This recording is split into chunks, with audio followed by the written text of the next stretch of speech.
What's up? What's up? What's up? It's your man Chaz Ellis here. Once again, giving y'all the information that y'all asked me. I got a really good question, and it was basically saying it was so detailed that I had no choice but to answer it. Unfortunately, I can't remember who it was that sent me the question, but hey, you know who you are. Shout your damn self out. The question that I got was, it was basically saying, what do women need to know about men in terms of first dates? Like, what are guys looking for? What are some of the do's and don'ts? It's basically what it told me with the question, and it kind of outlined exactly what she wanted to know. So, and I've heard a little bit of that from a lot of women. So I figured out I would do a first date for women, do's and don'ts.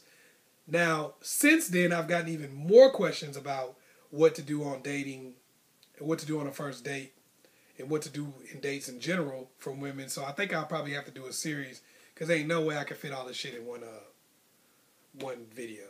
So anyway, I'm going to start with this one.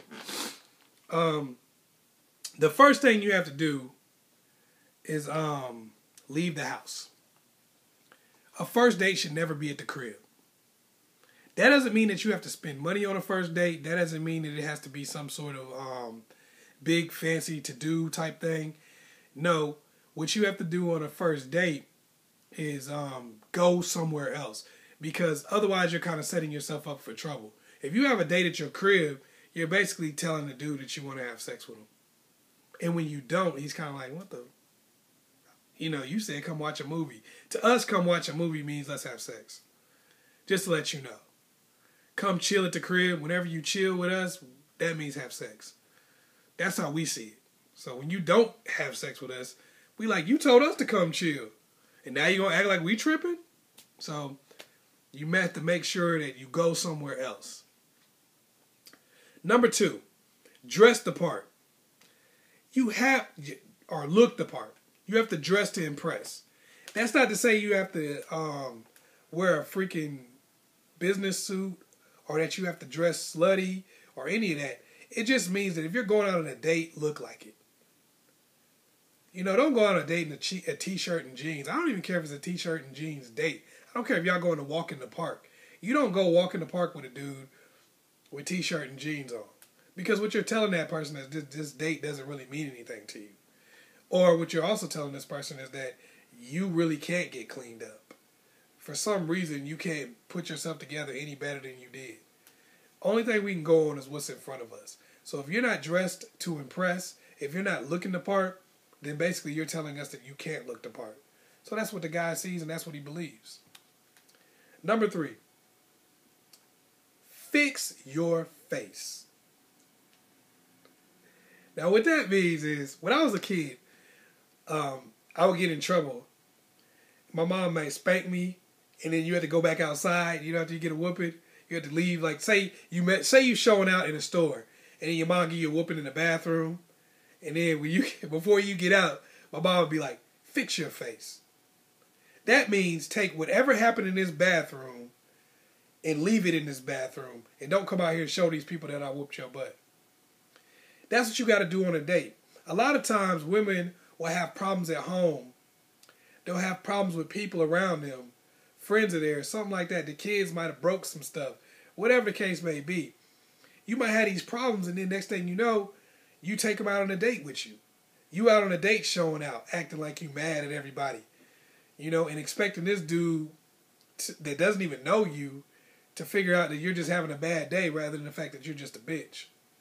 You have to understand the fact that people they don't know you. You're having a first date with a person and they're trying to get information from you. They're looking at you trying to figure out what kind of person you are. That's all they have to go on is that day.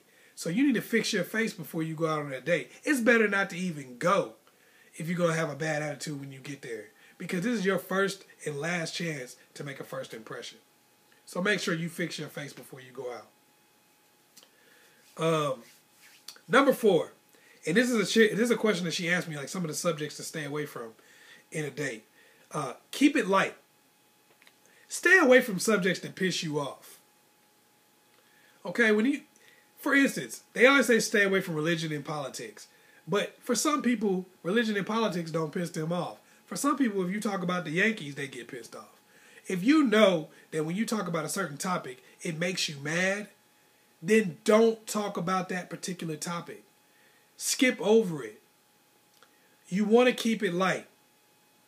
You want to make sure that you're not talking about things that make you upset. You're not talking about things that are like real deep to you, that'll piss you off if he gives the wrong answer or if he says something that you don't like. Don't do that, because you're putting yourself in a position where you never even get to know this person before you've kind of turned them against you, or before you've turned yourself against them.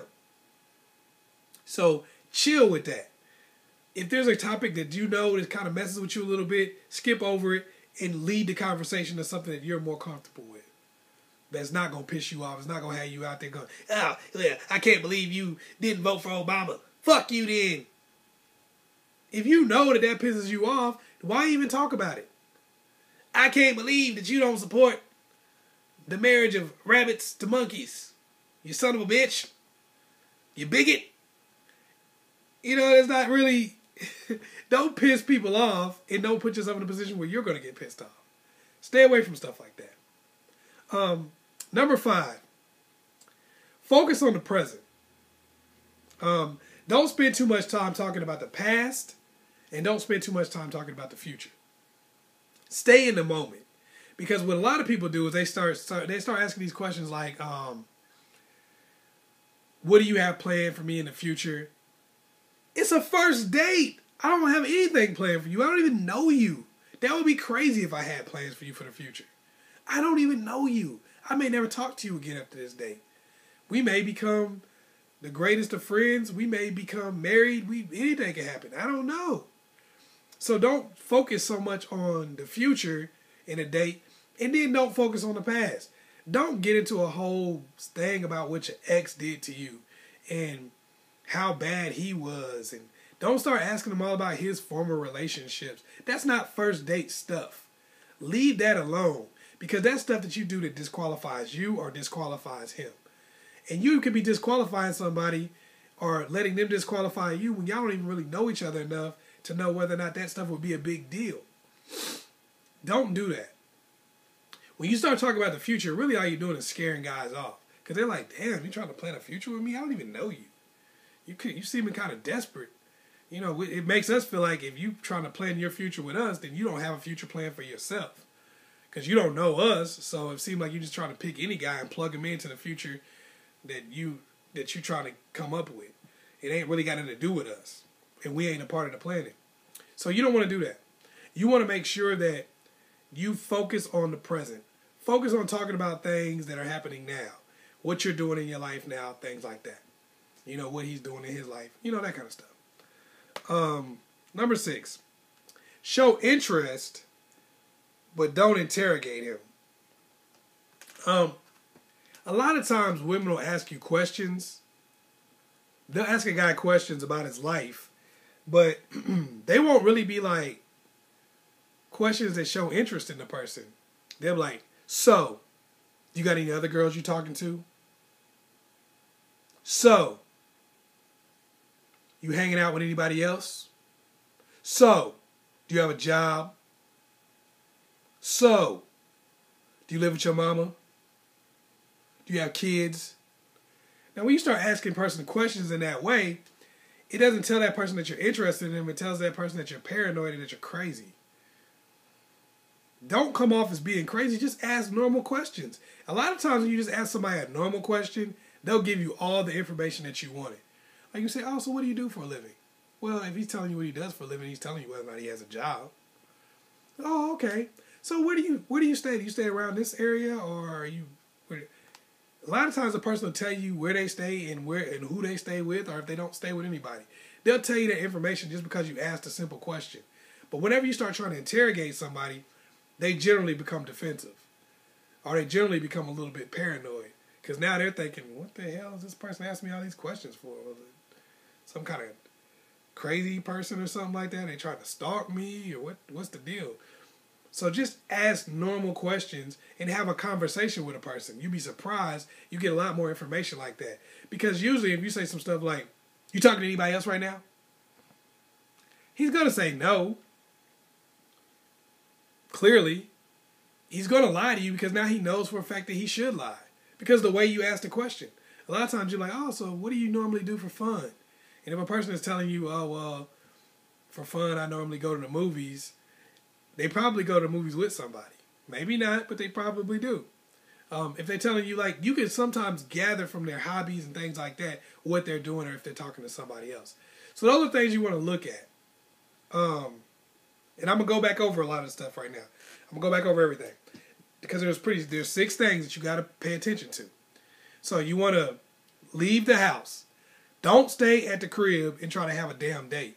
Because that's a good... Unless you want to have sex on the first date. Don't stay at the crib.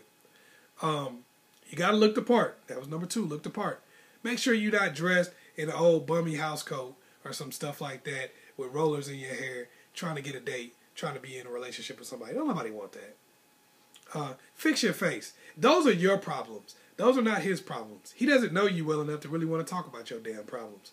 Just like you don't want to talk about his. So get yourself together. Number 4, keep it light. Just keep it light. Don't go into stuff that's going to piss you off.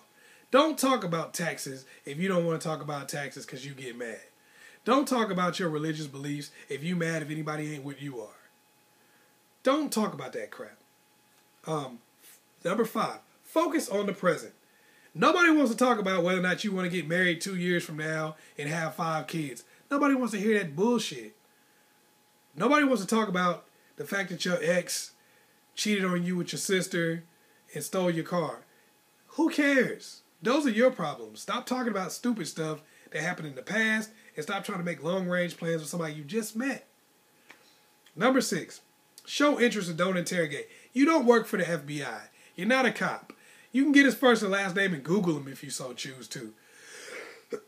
But nobody wants to go on a date where they're being interrogated by somebody. If you do all of this, the guy is going to show some interest in you. Most likely. You're not going to do anything to turn the guy off and ruin it for you. And number 7, after you've done everything to make sure that you haven't scared the guy off, get a second date. That's one of the biggest things that women do not do. They don't arrange a second date, so then it becomes awkward.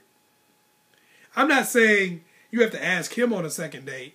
I'm saying you need to already be setting up the second date before the night is over. Seeing where his head is on the second date. What I mean by that is you need to be saying something, oh yeah, I had a good time. What about you? Yeah, I had a good time. Yeah, bring up stuff that's going on and see what he says about it. Like, yeah, they got a concert that's going on a couple weeks from now. I'm thinking about getting some tickets to that. See if he wants to invite you to it. Or you can invite him. Be proactive. Take control over your own situation.